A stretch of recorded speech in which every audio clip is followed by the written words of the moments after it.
when their toys broke, their father say, "Oh, take it to Tunde. Tunde will fix it." So that is how I grew up. I first heard about racism when I was in the university, when there was the Soweto massacre, that people were shot because they protested that we prefer to be taught in our language. So if you ever had Soweto massacre, that's what made this township Soweto popular. People protested, said, no, we don't want to be taught in a foreign language. We want to be taught in our own language. And it was so important for those who wanted to oppress them that they had to put down the protest drastically. And they shot young people. What they did there is what our government, the opposite of what our government has done by reversing that thing that you talked about. The people knew. And the people who were proposing training, teaching young people in Afrikaans, they knew it was their way of removing these people from their reality. Yes. And the people they wanted to do it to, the one understood. So they fought. I mean, in Nigeria, we wouldn't have fought. In fact, government will have said, I mean, there was even a government that invited the French to say, come and give us money. We'll be teaching our children French. This was during Abacha regime. They declared French as a second national language. So that because the French government offered some. So my upbringing was such that I had that innocence until I met this issue. And I said, language? It never left me. And that's how I ended up a language technologist. Wow. So please, we'll just be wrapping up shortly, but if you have your questions, please do note them down. We'll be taking your questions after this conversation. And if you'd like to write them down, please kindly note them in the paper. One of us will be available to take them from you. Thank you. Well, I've just been thinking after old McDonald and then Black Sheep, and then thinking of mathematics and understanding numbers in a fun, indigenous way. I just remembered, I don't know it very well, but there's this instead of 1, 2, buckle my shoe, 3, 4, knock on the door, 5, 6, pick up sticks and all that. I know there's one any. Yeah, I don't know it very well, but it just came to me now. Irombiro, Irobata, Ejilaka Bangbalewa. Please, sir, can you expatiate on it, please? Can you expatiate on it? Yes, Mnemonics. Any is one. Any be any. Eji be eji. Etan tagba.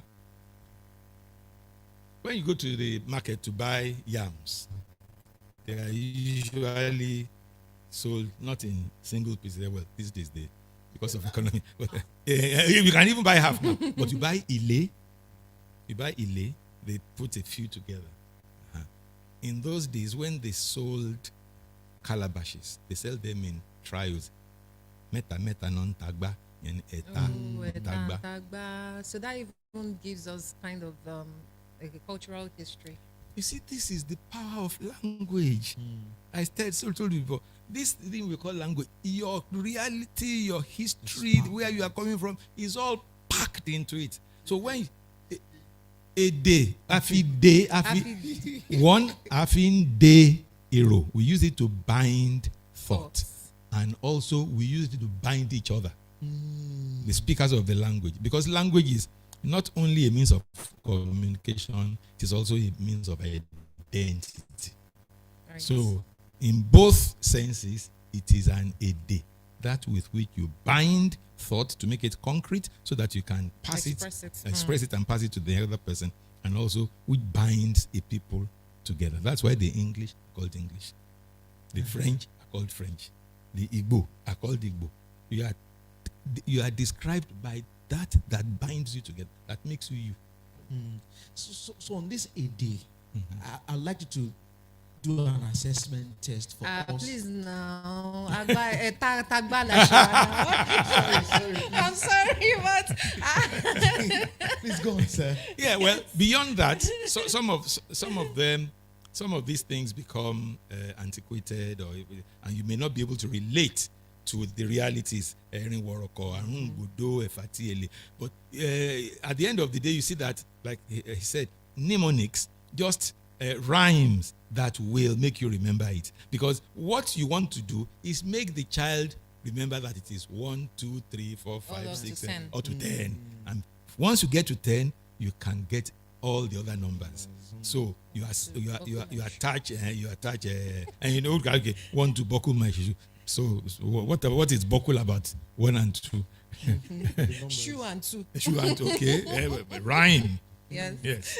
So, and all these literary and oratorial devices exist in all cultures, and one is not inferior to the other, Right. based on the realities in the environment. But somehow we just feel that anyone that is English is superior.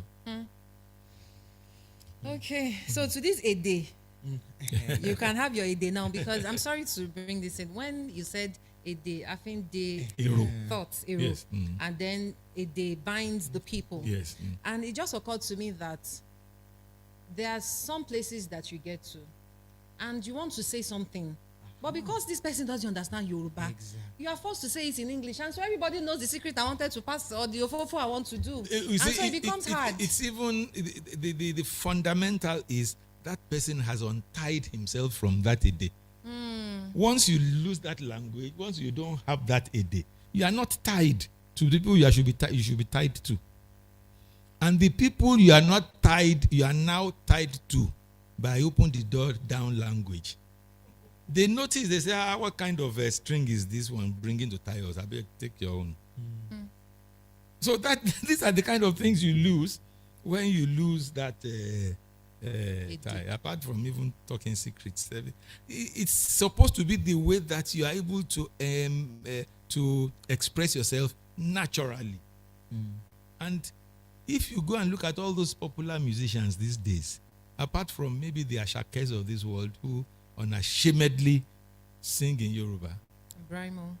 2, 3 sentences, finish. They just be repeating it, and in Yoruba we say, "Torin ba ti tan lẹ́nu olórin ló máa ń di ayeye ayeye o ayeye ayeye o ayeye ayeye o ayeye ayeye o ayeye ayeye o ayeye